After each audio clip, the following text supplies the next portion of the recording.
Okay. All right, so the key thing to kind of understand or to keep in mind about courses and modules is that we view courses and modules separate. Now, the use case for that is when you have a product training that involves multiple areas but similar modules. We want to be able to create courses and just pull in all of the modules that we've created previously. So I have two ways of sort of going about that. The first one is I need to create the filing cabinet, create where I'm going to store all of these files or all of these different modules that we're creating. So when I click on Add a Course, it takes me to the Add a Course panel. I then select the name for my course. And I have a couple of options. First one, I can have that be published or not published. So whether or not that's something that I want immediately people to be able to view and access. I can also make it private or not private. So if it's private, it means that I have to assign the person the course in order for them to access it. Now up here is the course description, which is a basic info about the course. So this course is designed to understand the key components to our new line of products.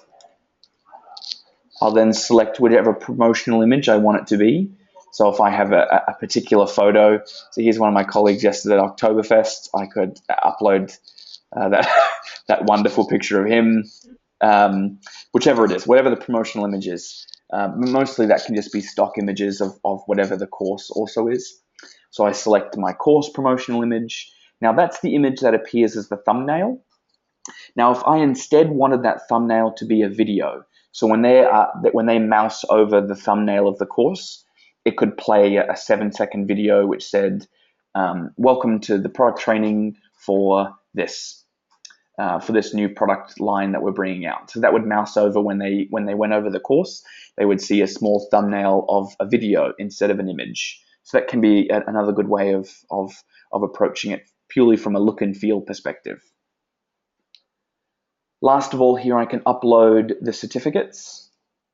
And now if that was a Word document or a PDF, all it needs to be is the exact template of how you want the certificate to look like, how you want everything to see, or from a PDF perspective, and then you just add in token names. So it would be name, semicolon.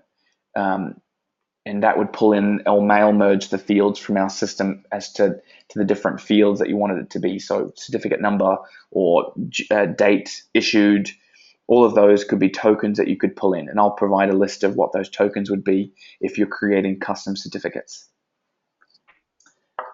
Last of all, I could add a category. So this could be sales product training, or maybe it could be engineering product training.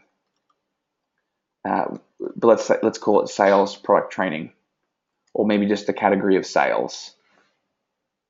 And if I wanted it to be part of multiple categories, I would put a semicolon and type marketing, HR, whatever else it was. So that there would appear then multiple categories when people were looking at different categories. I could have the category be onboarding or a variety of different categories that affects that unit or that module or that course. Last of all, this can be the course start date and end date can be utilized for if you're wanting to open up or close a course based around a criteria.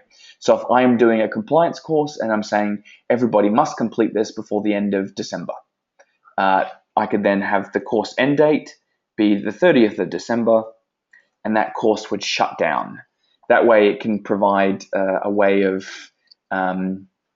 really framing the conversation around compliance to say this must be completed before a certain time period. So this is the opening screen options for an add a course feature. Now, any questions about this particular section? I don't think, the only question is about the dates at the bottom. So if I wanted it to be open indefinitely, do I just leave it? What do I do with the end date? Just leave it the same, and it will just... Okay, so and it will just say, okay, no problem. It was created on this date, and it won't. Yeah, just leave it, and it will just provide it indefinitely. So right now we have a course called Product Training. It's private, meaning I have to assign people into the course. I've got a course description. I haven't put a promotional image, so it will just use one of our stock geometric colored shape patterns for the stock image. And I haven't selected to add intro video, and I haven't put in a certificate. Now the next option is Marketplace in the Add a Course. Now if I wanted to add this to our Marketplace, I could, but I'm going to select my company only. Now if I've created individual portals for sales, marketing, engineering, etc., I could add individual, I could add individual portals for each of those business units. I could then go to shared portals, type in sales, and that would push to the sales portal of our learning management system. Now they would have their own completely separate domain. So it would be sales.vocus.com or sales.vocus.mygo1.com if you didn't want to have a custom domain. So at the moment we haven't created any separate portals, have we? It's just No. one for Vocus. Yep, just one for Vocus. So I'm going to put this. So we're going to let's say we're going to put it back to my company only, just for the intent of this. The next section is, if we imagine I can think of no better analogy for it. So if you have a better analogy, feel free to let me know. We're going back to our filing cabinet. So we've got the drawer, we've got the filing cabinet. It's called Product Training 101. Now what's important is for me to put those different drawers in my filing cabinet. So as part of my Product Training 101, I want to have a sales team overview, which they auto-enroll into.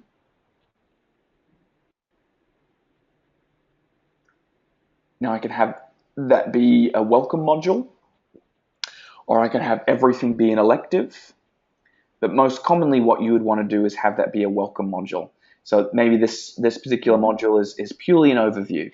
So when they first come in, it auto-enrolls them straight to this welcome module here. Now, if I then, I don't want a tutor, and let's say I add another item now. So now I've got my first module, I've got my sales team overview, and let's say I've got my next module,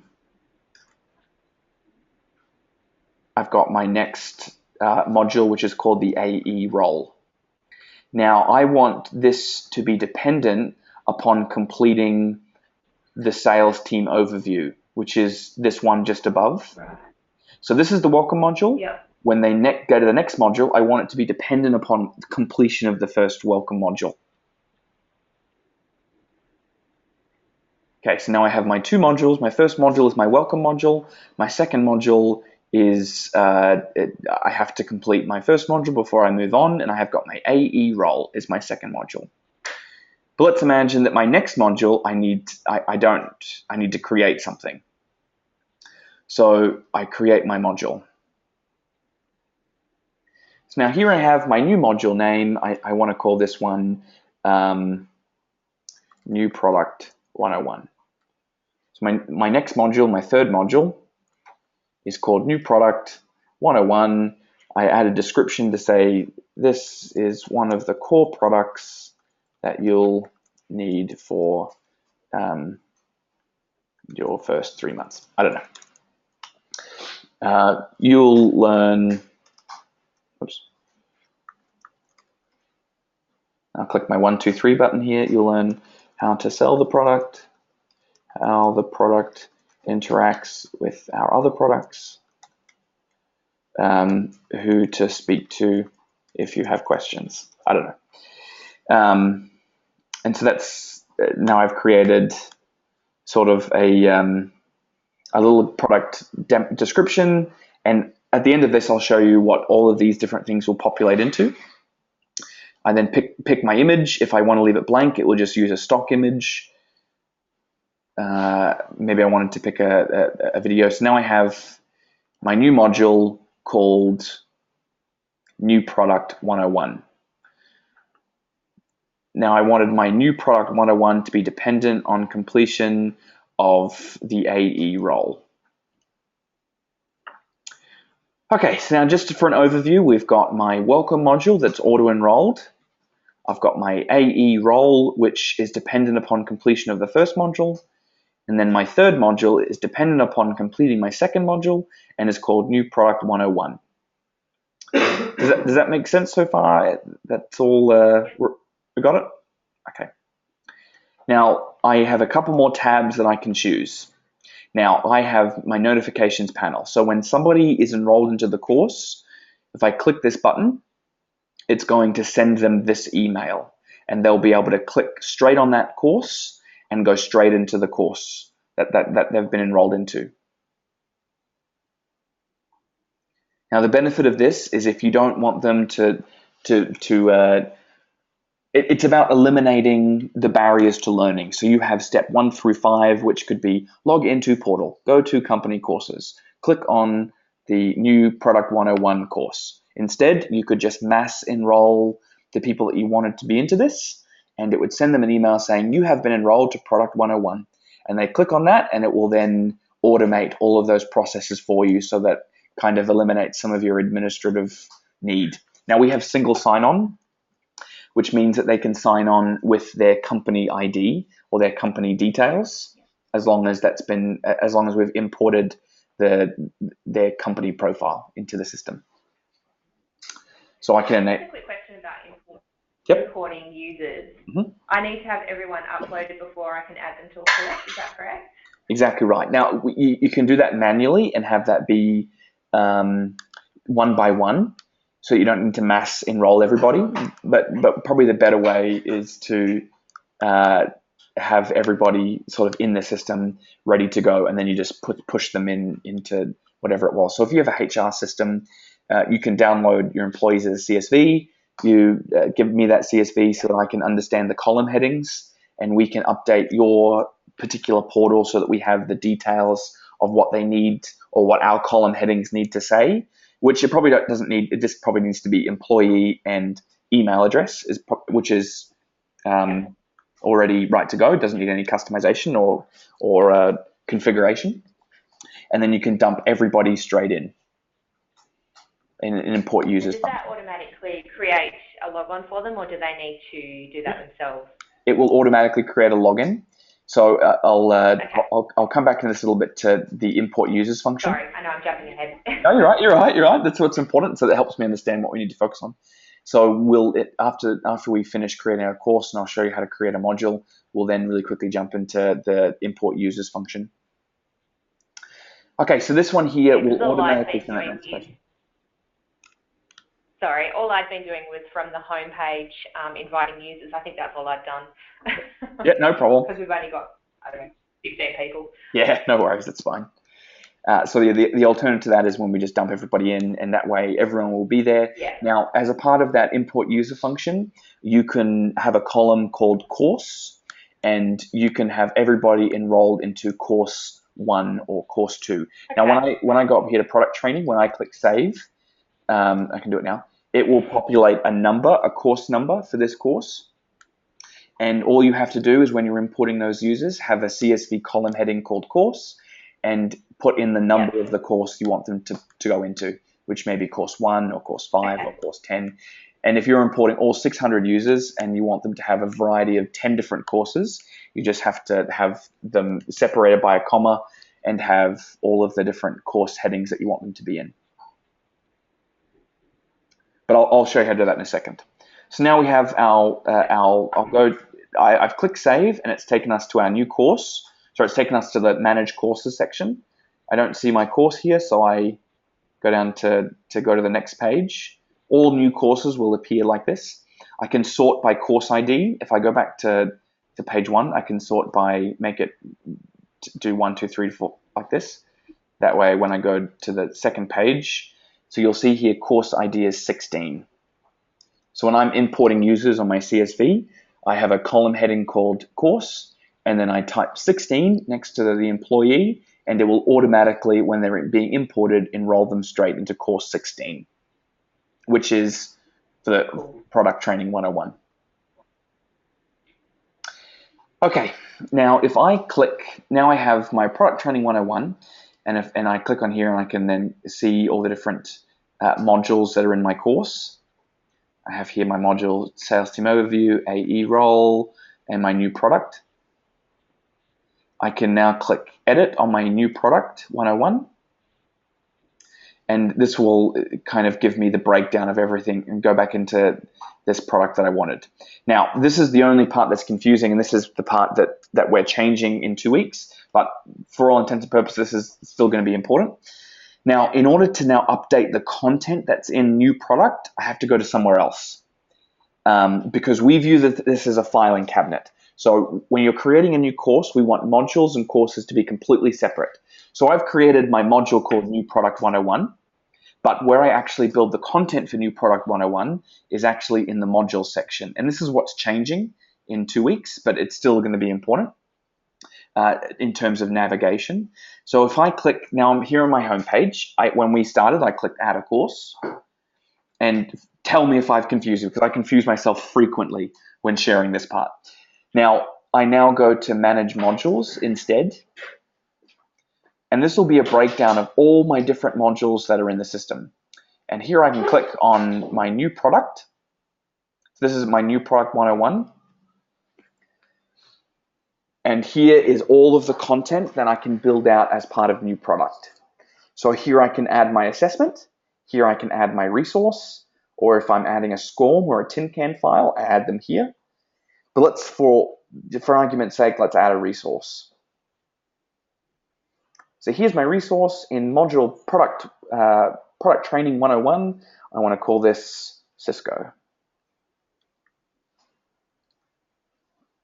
This is a module on how to utilize Cisco products. Now here would be what sort of resource it is. Is it a SCORM file? Is it a document? Is it a video? Click my document, choose the file, upload it straight to the system. Oh, that's a photo. So all you can do, and this will tell you what formats it needs to be in: PDF, Doc, DocX, PowerPoint, or Excel spreadsheets. Okay. So this is what we would do in order to create product training around. I'll choose a different file now, so I'll choose maybe a document file instead. Alert Force courses. So this is now, we've got our product, our module. In that module, we have a resource called Cisco, and that resource is a document. And that's already pre-created like this. So now I click Save.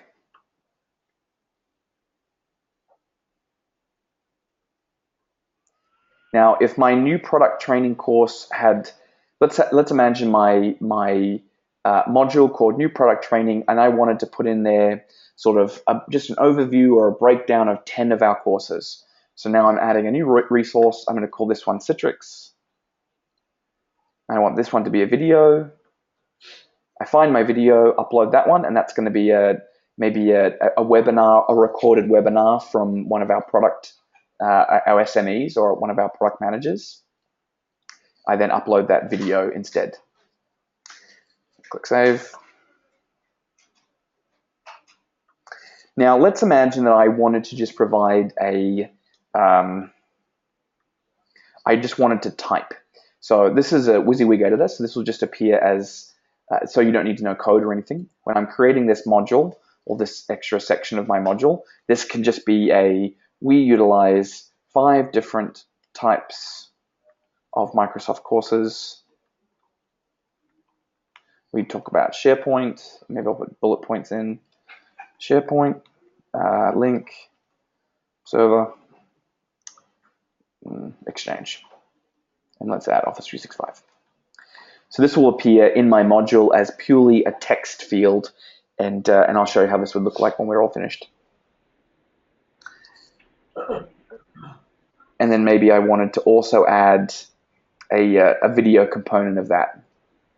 And maybe my first video, I could add a video, and I could say, this module will focus on the first of our products in this stream. and then maybe I'll bold SharePoint. And then I can add my video about SharePoint. And then the next module, I'll just copy and paste this, and I'll have it focus on maybe the next component. Does that make sense so far? Have I lost you at all? Yeah, no, that's right. Good. So now I have my 3 courses here. I've got my course, and now I have my module. My module is called Product Training 101, and inside my module, I have now built 3 resources. 2 are documents, 1's a video on our courses, on our product training. Or let's imagine I wanted to not have Cisco, Microsoft, and Citrix, but I wanted to instead create a full module purely for each of those courses or each of those types. I wanted to add a Citrix module.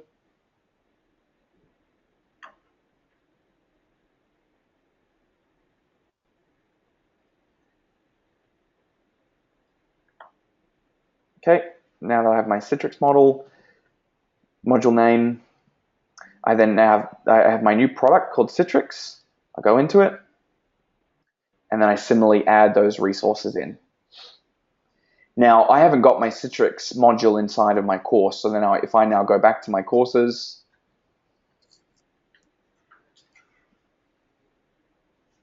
go into my new course, which we created just before, called Product Training 101. Now I add another item, and I call that Citrix. It finds it. I've now added in my new module. Click Save. Now my course has that new module that we just created called Citrix. Does that make sense at all? Yeah. Great. And I think you mentioned the other day when we were talking about, because I had that course with the module and a resource where it was appearing one below the other when I wanted to move it around. Mm-hmm. Is this where you would change? Yep. Yes. Just like that. Okay, cool. No, that's fine. The alternative to that is Yeah, no, you're right. The alternative is I just number my modules.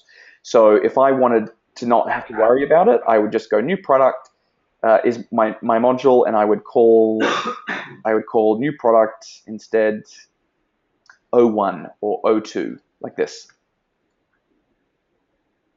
Yes. So now the system will automatically pick up that, okay, this is module number 1 in the series. Now, similarly, if I wanted to change the order of my resources, I would have my resources similarly numbered. So I'd call it O1 Cisco, and the system will automatically pick that up. The alternative to doing that is that I would just drag these around in terms of where I wanted my resources to appear.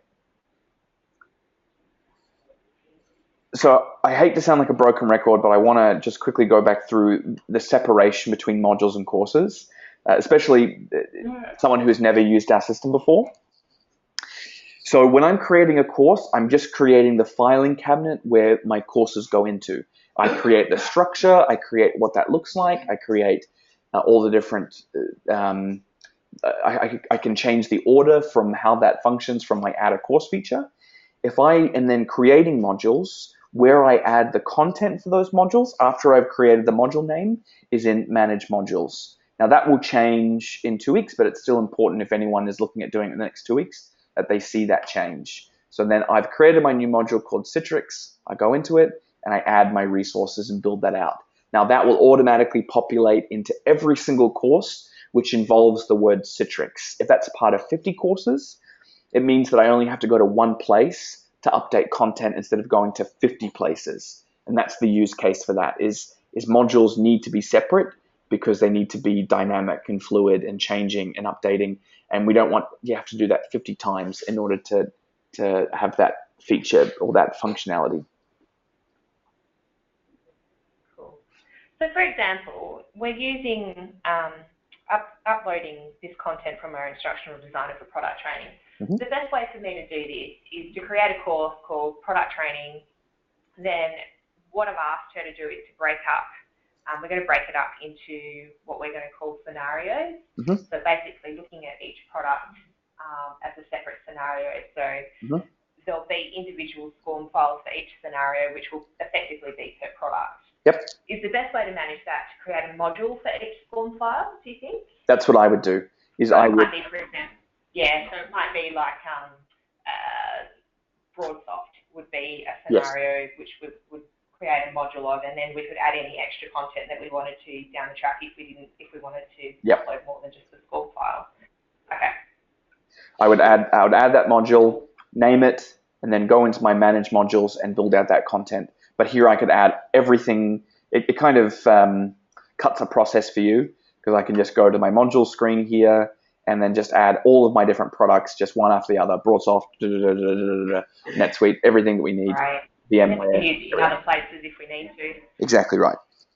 That way, when I'm creating courses, what I usually tell people to do is create all the modules before ever creating courses, because creating courses is kind of an afterthought to creating modules. No, that makes sense. Right. Good. Now, the next kind of question you had was about the import users function. So I have to swap my accounts really quick, because this one doesn't have import users switched on. Yours will. This one, the one I'm on, just doesn't have it. Actually, let me just check. I think I actually have access to yours. 1 sec. I take it back. I did. I thought I deleted myself from. I think I have deleted myself. Yeah, I have. So I'm a student on AMCOM now, and not an admin. Okay, so now I'm here on configure. Let's see if it lets me. I had a problem today where it was kicking me out. Oh, I got access denied. I accidentally removed myself from one too many portals, I think, and that's what's created that problem. Okay, so now I'm on, I'll just go to a different one. Which one am I an admin on? Sorry, this is probably making you sick by changing all the websites so quick. That's all good. Okay. So now I'm going into the back end of a different system just to see if they have import users turned on.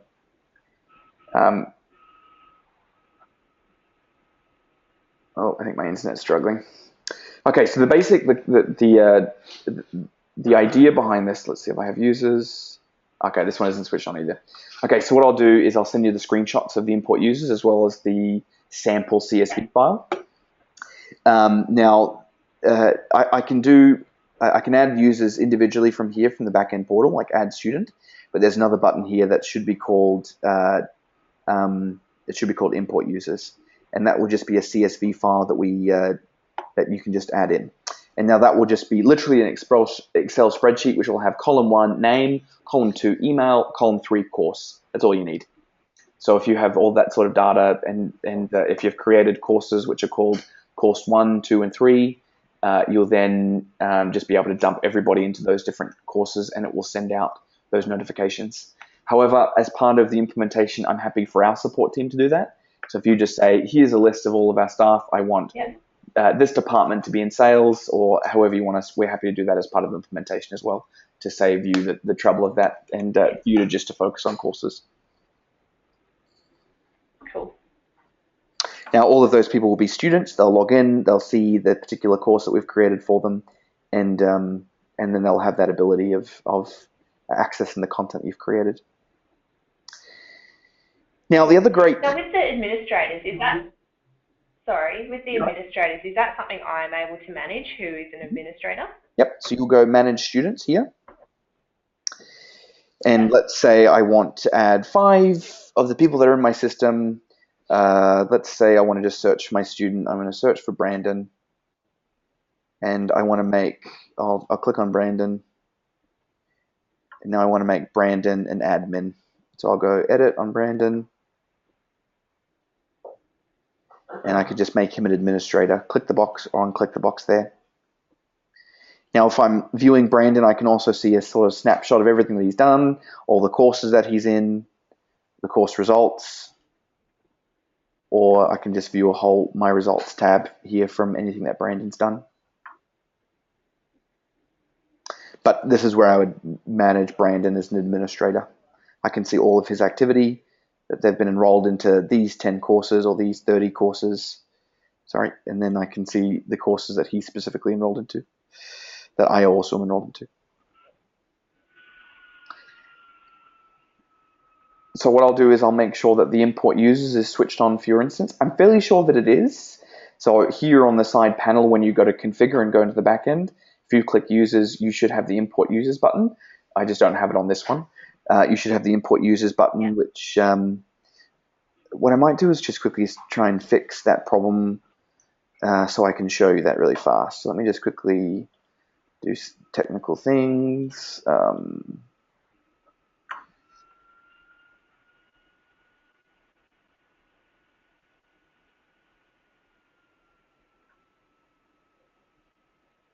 Just while that loads back up, sorry to see if I can get that to work for you. Just so I can show you the import users. I only did this sort of 10 or 15 minutes ago, so I haven't yet fixed it, the problem yet. Yeah, no, I have to go back in and delete myself out of this instance and re-add myself. I apologize for that. I'll send you the screenshot. I'm just having a look at the portal for where you go to the configure section, the back end, and I don't have that import. You don't have that either. Okay. Function. No problem. So I'll get that switched on for your instance so that you have the ability of importing. Okay, so that's one of my actionables. I'll make sure that I have that ready for you, sort of timeline-wise. Are you expecting to be ready to do this sort of in 2 weeks? She's got 3 weeks, I think, up her sleeve for us, and I think it will take her that long. Actually, have to wrangle all of our employees, the SMEs involved. Yep. So I think we're probably looking at, I don't know, we'll do a pilot group maybe in 3 weeks. Okay.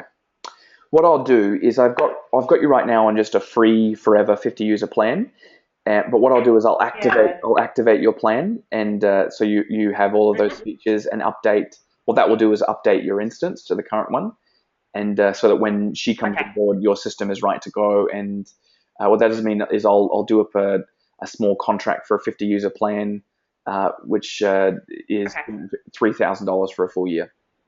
So nothing to break the bank, but just so we can get the contract signed so that I can update your system, and then I can also book in when she starts in 3 weeks or so a product training for everyone who needs it. But that can be in a month down the track. But just so that we have that up to date, so that I can have your system be ready to go, I'll have to switch you over to a paid plan.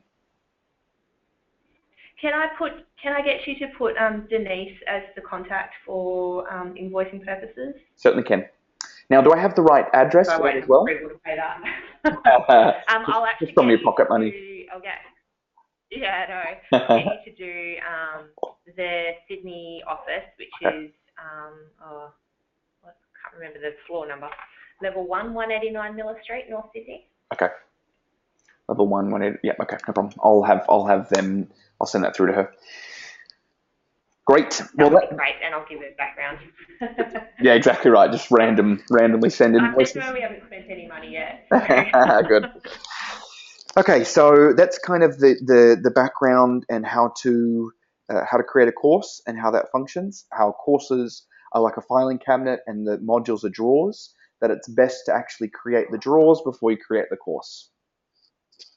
Yep.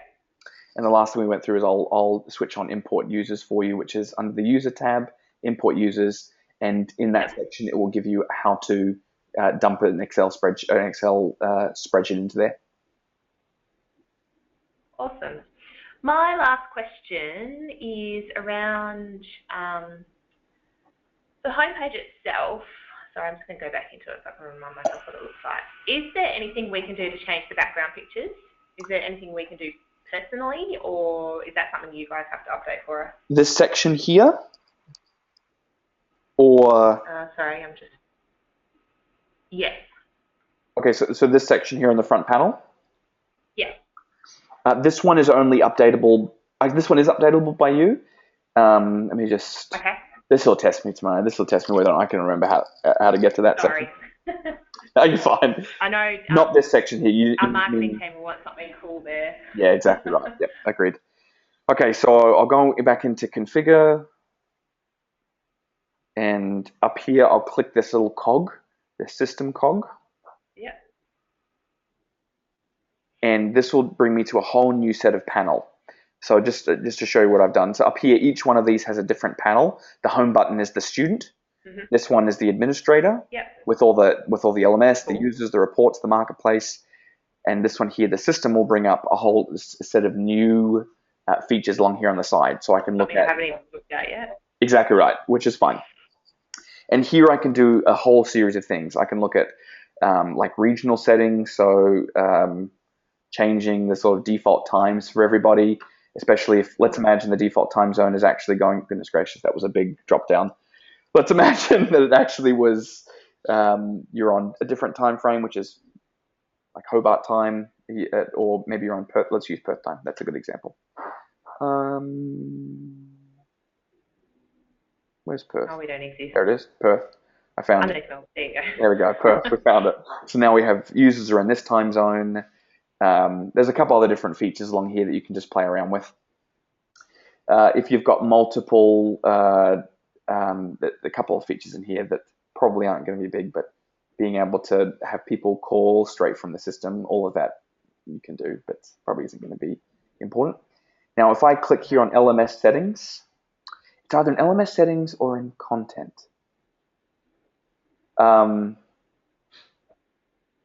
It's in content.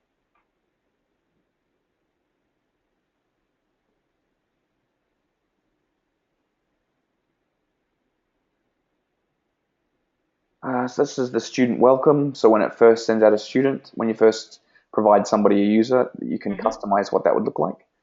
So they can that you can customize that email.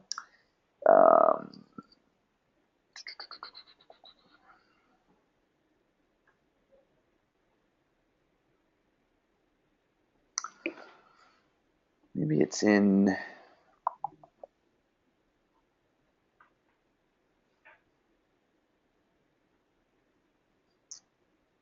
I have to ask one of our devs how to do it. I know it's.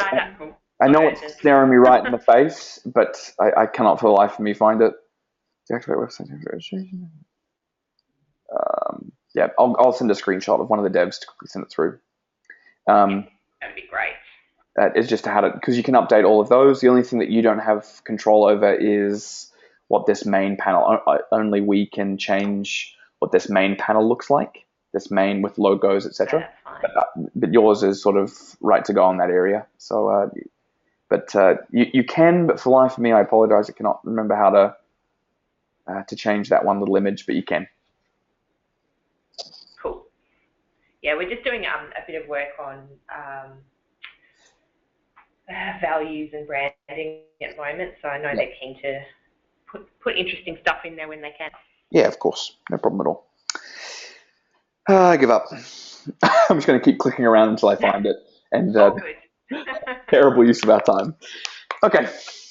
Now, any other questions at all? That was kind of that's a good one. I'll put some screenshots in there for import users and some screenshots for your system as to how to update that module screen or that front panel screen. Because you can also, there's a place where I can also update the welcome message so that when I log in, it also changes what that person reads as well. So you can change in the same place, but for the life of me, it's in the same place where I add the welcome message and also this welcome picture. Cool. Great deal. So I'll activate your system onto a paid plan, which will enable some of the features that you need. And I'll send that through as well as provide some screenshots for the import users and how to change a couple of these screens in here. Because in the same place you change the color schemes, so what all these color schemes look like. So it's the same place that you do that for them. Okay, that's great. Now, any other questions for me or anything else that came up? No, I don't think so. I think we're good now. We'll see how I go once I have all this content through. Yep. And I'll also send the recording through of this, so that if you need to go back and listen or and have a look at how I did things, feel free, and I'll to share that as well. Sounds good. Going tomorrow. Any other questions? Shoot me through an email, but I'll shoot through sometime today all that content, all that info that you needed. No worries. Thanks so much for that. No problem. Have a good day. You too. All right. Bye. Bye.